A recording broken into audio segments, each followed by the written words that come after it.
Welcome to the Ice Guys, presented by the Hockey Podcast Network. Tuesday, May 11th, Ian Cameron with you. We'll have Jimmy Murphy momentarily ready to break down the Tuesday NHL card. We're going to have Alex B. Smith back with us tomorrow. He was going to be on today. I don't want to make it look like this was a bait and switch or anything. We're going to have Alex back tomorrow. Today, with only 2 games on the card, he's just getting himself situated again and settled back home in Minnesota. He's got a couple of errands and shit to do today now that he's back home. So we'll give him a day to decompress and get back at it. And then he'll be back officially tomorrow on the Wednesday edition, a bigger card, obviously tomorrow ahead of us. So looking forward to that and having Alex B. Smith back on the show. Just 2 games tonight, Boston, Washington, and Vancouver, Winnipeg. So it's going to be a very short show today. Looking back on last night just for a second, the Montreal Canadiens finally get it done and clinched that 4th and final playoff spot in the North Division. They sure as hell didn't make it easy on themselves, but they got the tying goal they needed in the third period to tie that game up at 3 and get them to overtime with the 1 point they needed. And thank goodness I split the bets up in 2 with Montreal and the draw. And I said that on yesterday's show. So the advice worked out perfectly in that game, where I said I was concerned about the fact that the Montreal Canadiens only needed a point in that game, that if they were tied with 5 minutes to go in the third period, they just looked to nurse that game into overtime to guarantee them getting the 1 point that they needed to clinch the playoff spot. And that's exactly what happened in that game. And they got the 1 point needed to clinch that spot. So the draw cashed at plus 320. And of course, predictably, Montreal lost in overtime. I think once they got the point, they say our work here is done. And they ended up losing the game in overtime 4-3 at the hands of the Edmonton Oilers. Connor McDavid, you just can't give up a breakaway to him in overtime and expect to live to keep on playing. And that's exactly what happened in that one. Tampa Bay, Florida. Florida got the job done again against the Lightning. And another rough, chippy, physical game between those 2 teams. That is a playoff series that I am absolutely excited about. The Lightning and the Panthers.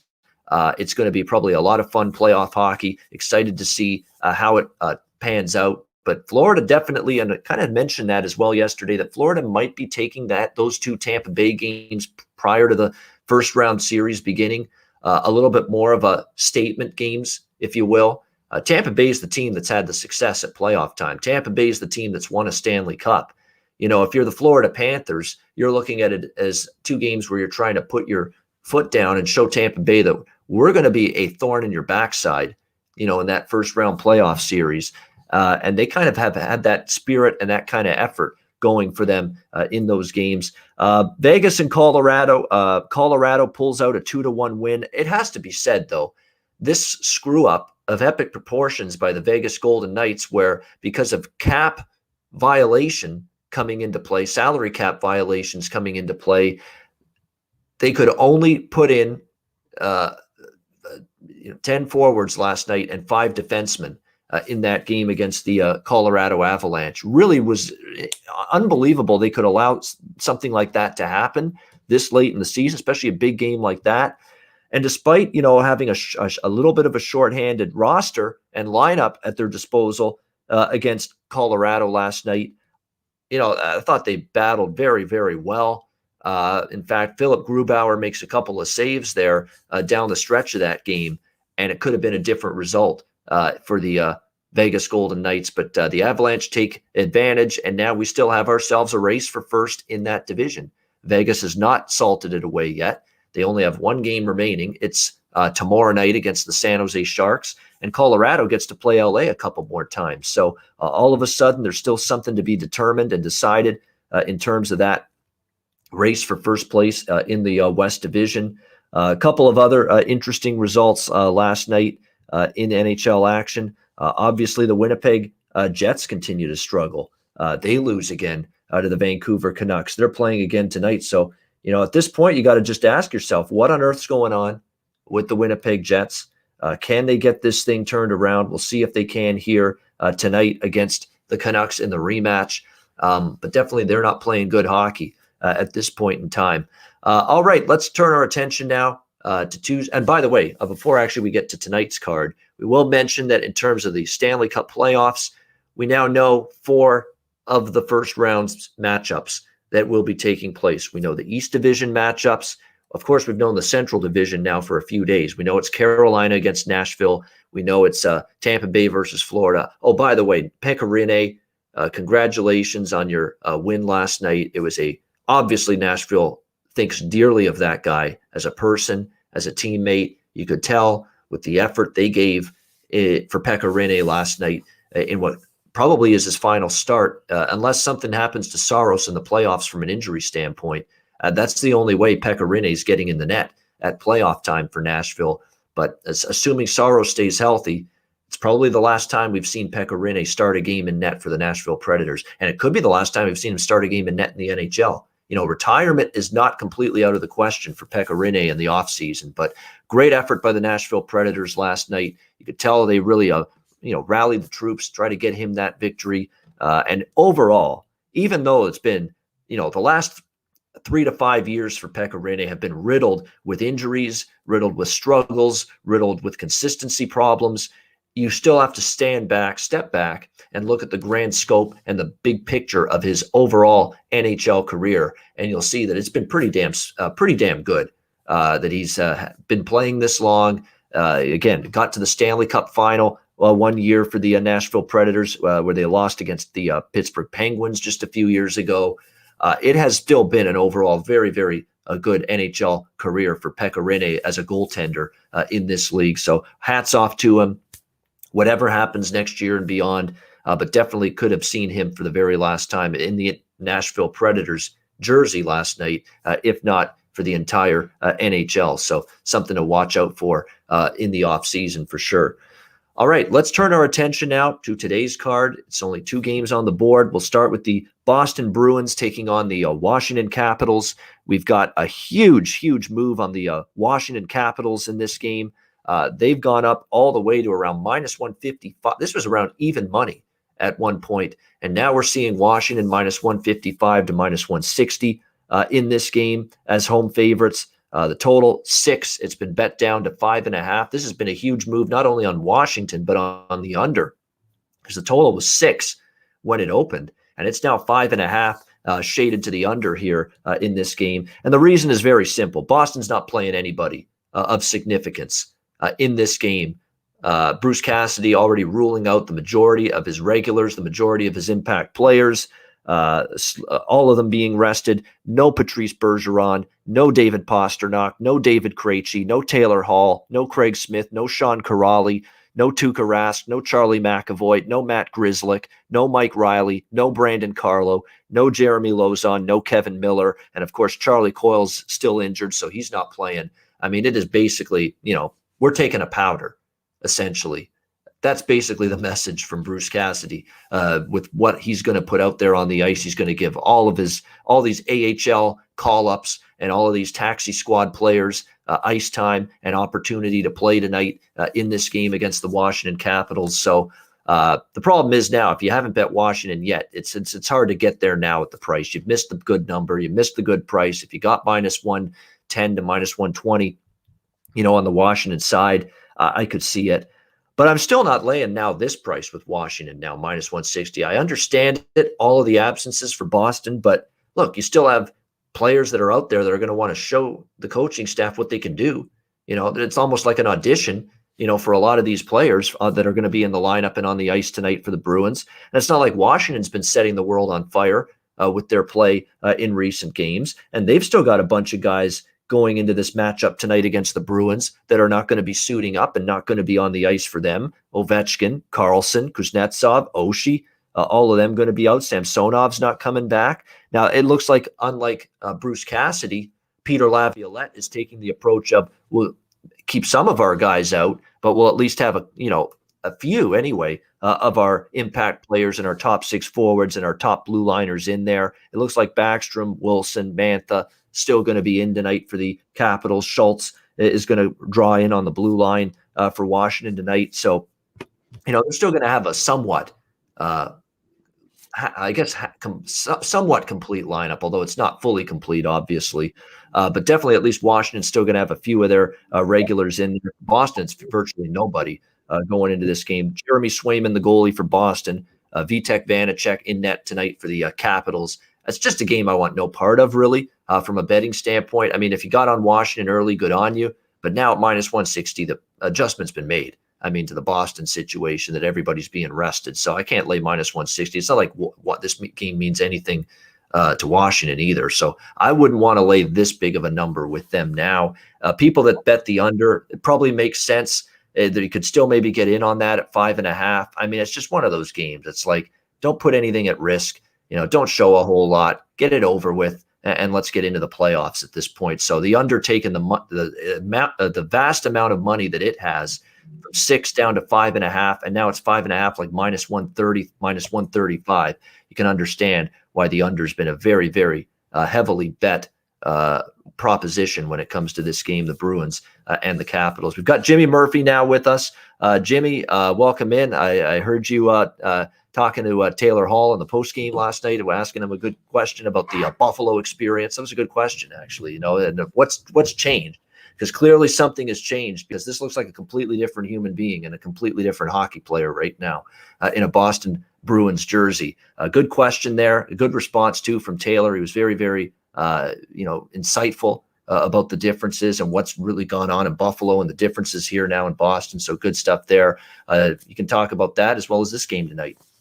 Yeah, I mean, he did. He gave me a great answer there. But I mean, and he also, he took the bait on the Eichel stuff as well. And that was really where I was getting at, because that was a hot story yesterday. So I was hoping to get something out of him. And I was, to be honest, as a veteran reporter, sometimes you got to make sure you pick the right spots to ask those questions.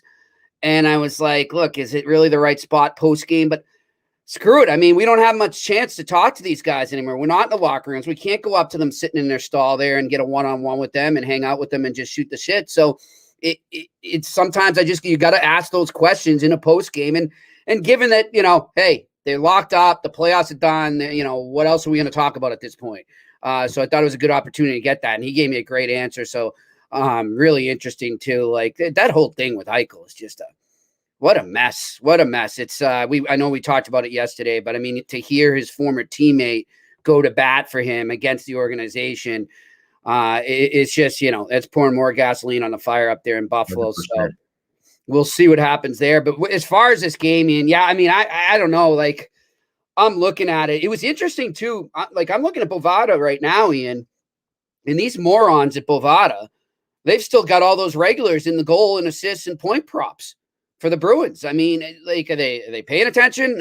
Is hockey not matter to you? I mean, I don't know how that hasn't updated yet. It's been a good 3 hours since we found out the information of who Bruce Cassidy will rest, and the fact that he called up pretty much the entire Providence Bruins squad for this game. I don't know how the Bruins are doing that, by the way, with the whole cap situation. There must have been some really good cap maneuvering there. I'm not sure, but yeah, I mean, I would, if there was one thing I would do, I'm with you. I would just look at the under here, because one thing that hasn't changed for the Bruins is their sensational backup, and that's Jeremy Swayman. And while he might not have the defense he's had in front of him so far in his NHL career, he's still been unreal. And this kid's been lights out. And I would think that, he wants to continue that, to let Cassidy know that, hey, if need be, and you need to call on me, I'm your guy. And clearly they've given the backup position to him, or else Halak would be starting tonight. So this is a chance for him to even cement that even more. I would think that he's going to be locked in. And I don't know. I don't think the Bruins will win this game, but I definitely could see him keeping it low scoring there. So if I was going to do something, I'm not going to, but if I was, I would lean on the under. All right, lean on the under now. Again, that total bet down from 6 to 5.5. Been a feeding frenzy with that, and it's been a huge feeding frenzy on the Washington side. Like we said, this was around even money when it opened. It's all the way up to the minus 160 range now on the Washington Capitals. Second and final game tonight, Vancouver Canucks, Winnipeg Jets. We've got Winnipeg minus 180, home favorites here in this one. The total 5.5 across the board. I'm definitely gun shy on going back to the well with the Jets again tonight. After what I saw last night, there's definitely issues. But at the same time, could they really lose 2 in a row to the Canucks at home? I mean, that would be really sound the alarm bells, really wave the red flag on this Winnipeg Jets team. If they somehow in back-to-back nights lose 2 in a row at home, to the physically, mentally, and emotionally beaten down, worn down Vancouver Canucks. So this has got to be a spot where I think the Jets have to show some life. Where's the offense gone? Again, the offense during this 1-9 slide for the Jets in their last 10 games continues to be an issue. I think they got to get something going offensively tonight. They're talking about it too. Maurice says we need to try to get a little bit more flow in our game, 5-on-5 offensively, get the puck moving more in a north-south type of game. We're just moving the puck just the passes aren't going up the ice. We're just trying to move it back and forth across the zone, and as a result, we're easier to defend that way. It was a great quote by Maurice. So he's looking for some different spark offensively from this Winnipeg Jets team. I think tonight could be the night we see it. Braden Holtby will be in net tonight, by the way, for Vancouver. It's been Demko the last few games. Hellebuck will play for the Jets after Brossoit was in net for Winnipeg last night against Vancouver in that game. I will say this about the Canucks. You look at them, though, the last few games. They've found their ways to score some goals. Bo Horvat, Brock Besser, Tanner Pearson, JT Miller, Quinn Hughes has scored a goal or two from the blue line. So the Canucks now are starting to find some ways to get some offense going as well. And we know that during this losing streak, the Winnipeg Jets have seen their defense and goaltending crumble a little bit as well at times. Just some giveaways, some odd man rushes, some bad turnovers. So more than a side in this game, I'm on over 5.5. This is my one and only bet on these two games tonight, at least pre-game. Vancouver, Winnipeg over 5.5 here, -120. I think this is the spot here for the Jets to get their top six forwards, namely Wheeler, Scheifele, Connor, get them a little confidence going. Although Connor did get their one goal last night, and again, Holtby in net. You're never so sure if you're going to get the A game of Braden Holtby on a night in and night out basis. I think the Jets do get their offense going a little bit, but at the same point in time, the Jets have not played shutdown hockey in their own zone, and we've seen Vancouver in the last couple of games, find ways to put the puck in the net. So I think they could chip in a few goals themselves rather than trust the Jets at this big price. And even the regulation line is around -120. I'm going to go with goals here. Winnipeg to score, and I think Vancouver chips in as well. Vancouver, Winnipeg over 5.5, -120 for me in this game. Jimmy, any thoughts for you here? Canucks and the Jets.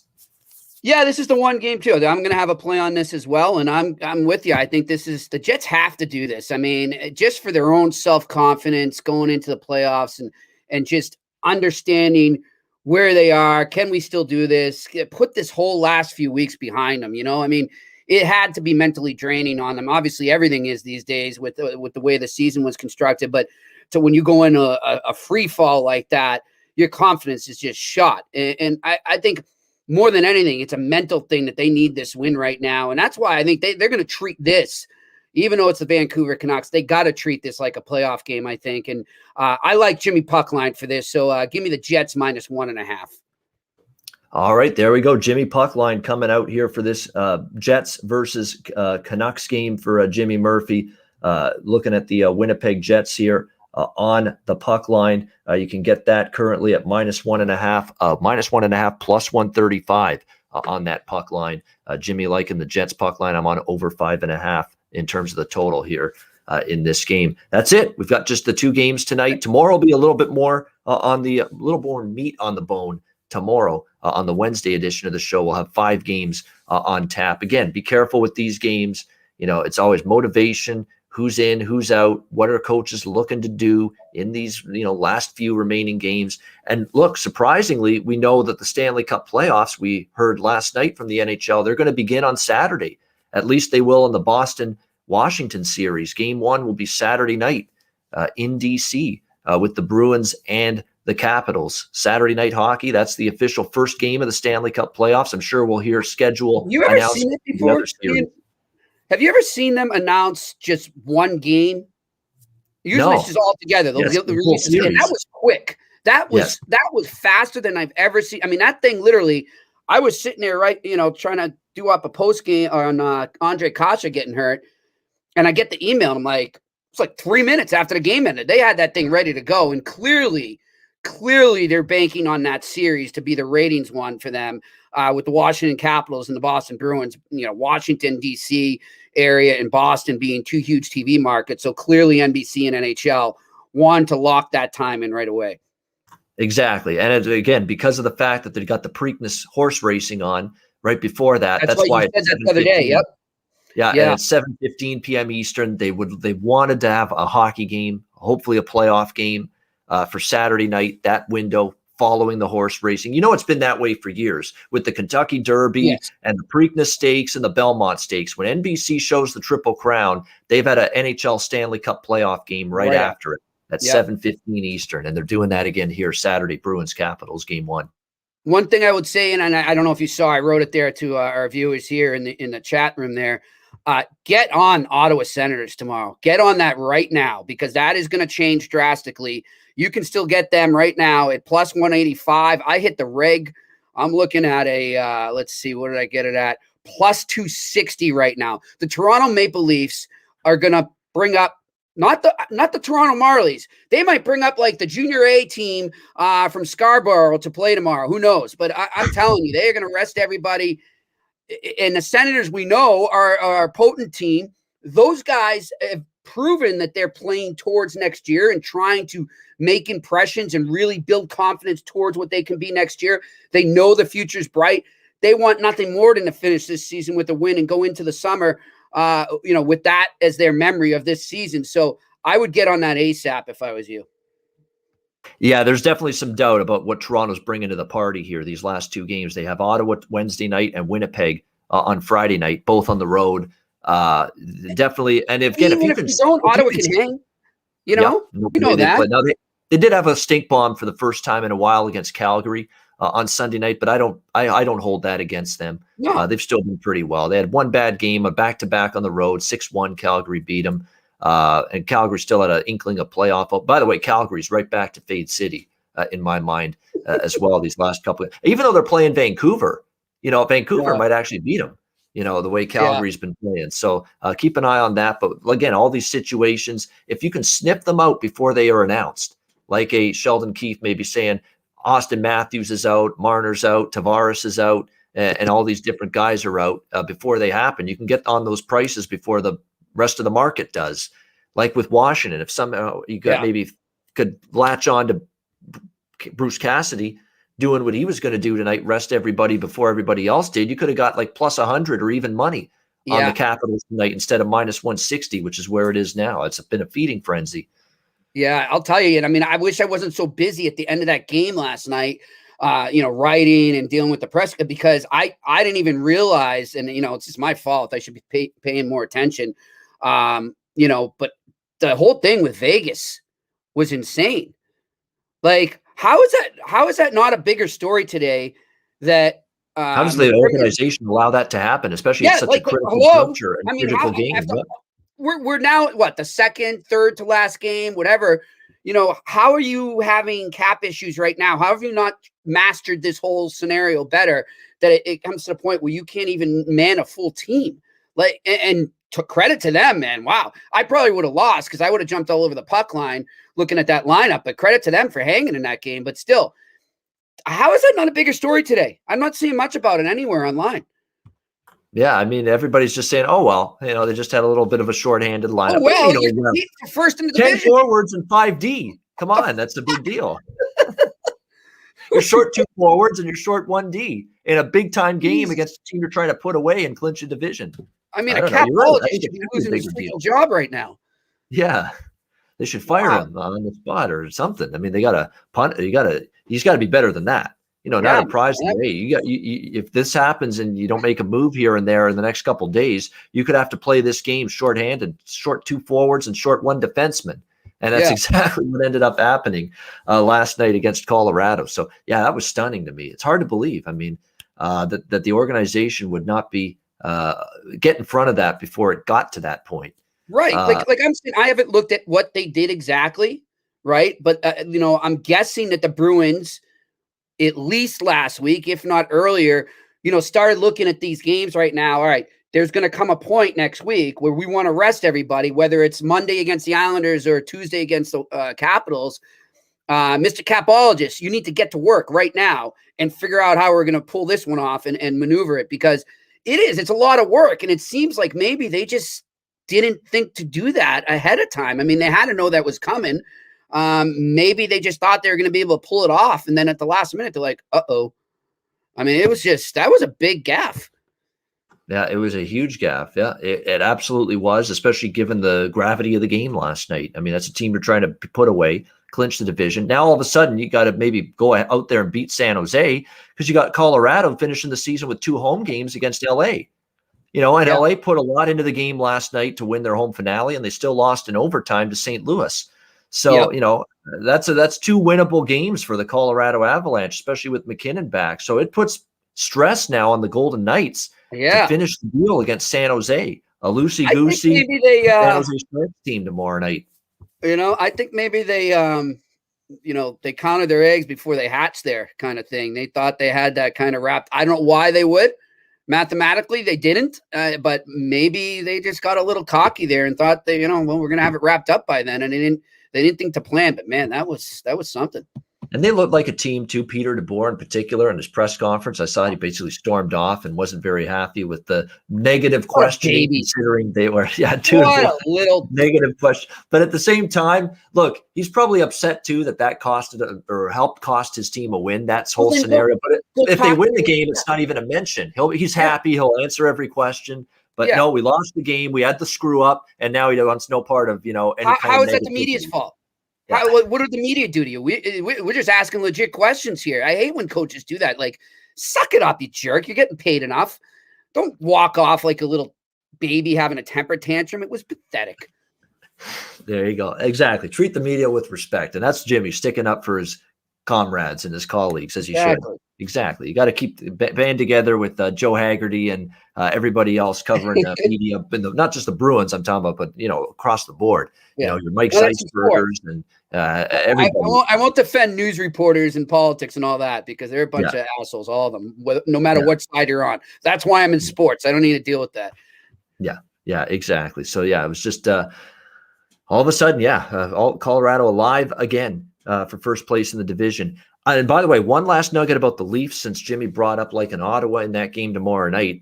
Freddie Anderson's going to start, I think, the game tomorrow night, and they need to get him in there. They need to get him in an NHL game for these last couple starts. And not only has he not played in a while until this weekend, he got an AHL conditioning stint with the Marlies, but he gave up 6 goals. In the 2 games, I think he played for. He was not good.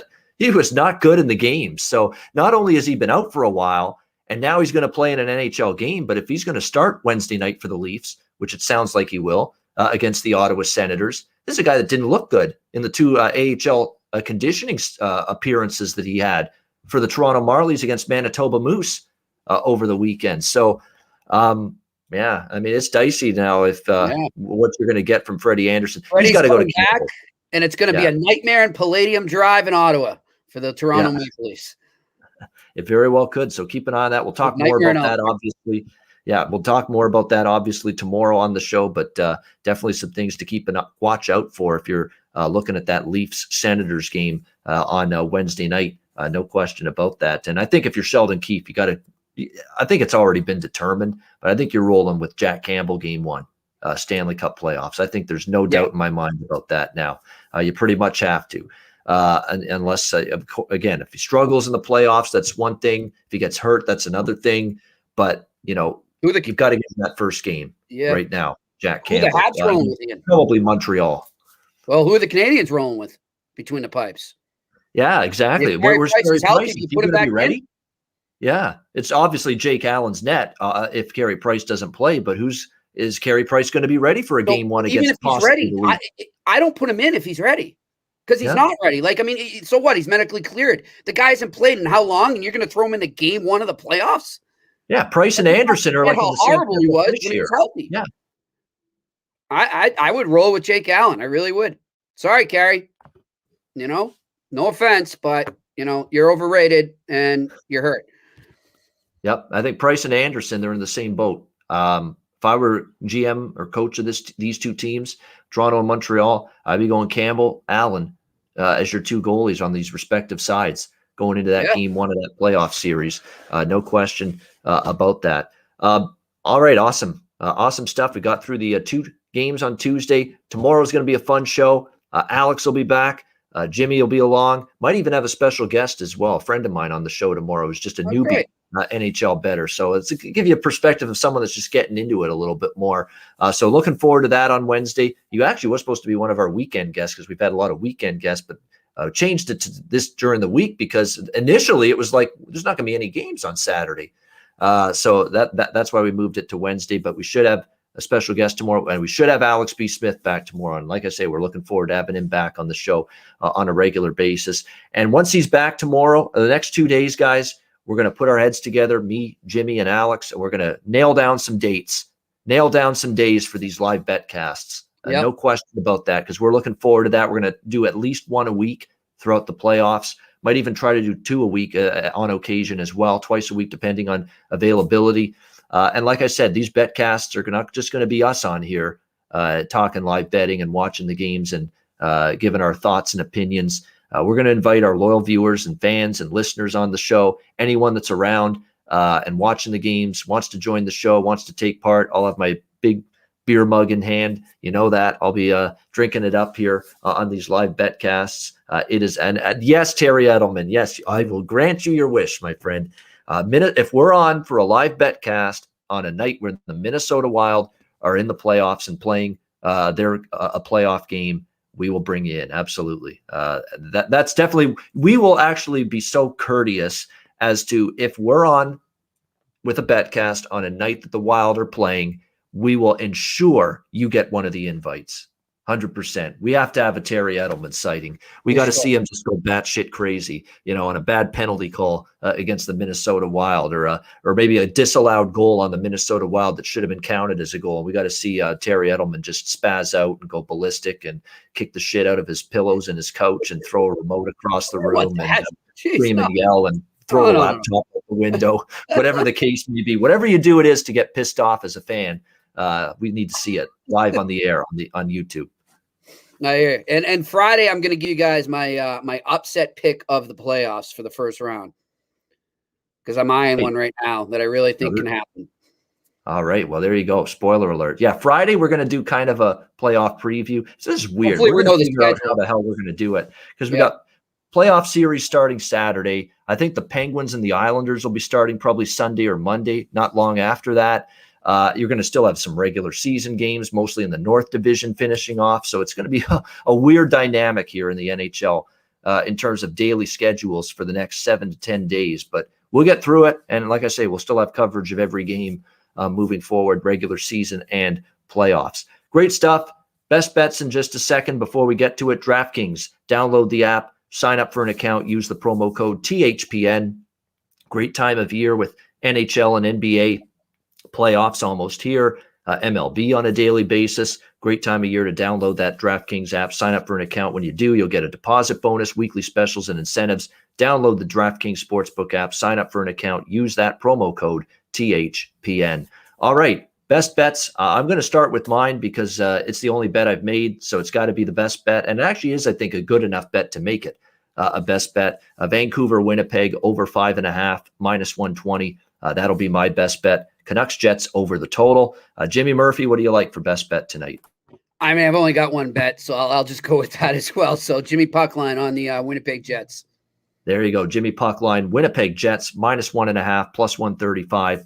Best bet for Jimmy with the Jets on the puck line. That'll wrap up this edition of the Ice Guys. Thanks to everyone for tuning in. A reminder, we're live on YouTube 7 days a week, Monday to Friday, 2 p.m. Eastern, Saturday and Sunday, noon Eastern. If you can't watch the show live, you can download the Ice Guys podcast in audio form on all major podcast platforms, Google Podcasts, Apple Podcasts, Spotify, Stitcher, and iHeart. You can find the Ice Guys podcast on all of those platforms. For Jimmy Murphy, I'm Ian Cameron. Have a great Tuesday. Enjoy the games and good luck. We'll talk to you again tomorrow on Wednesday for another edition of the Ice Guys presented by the Hockey Podcast Network.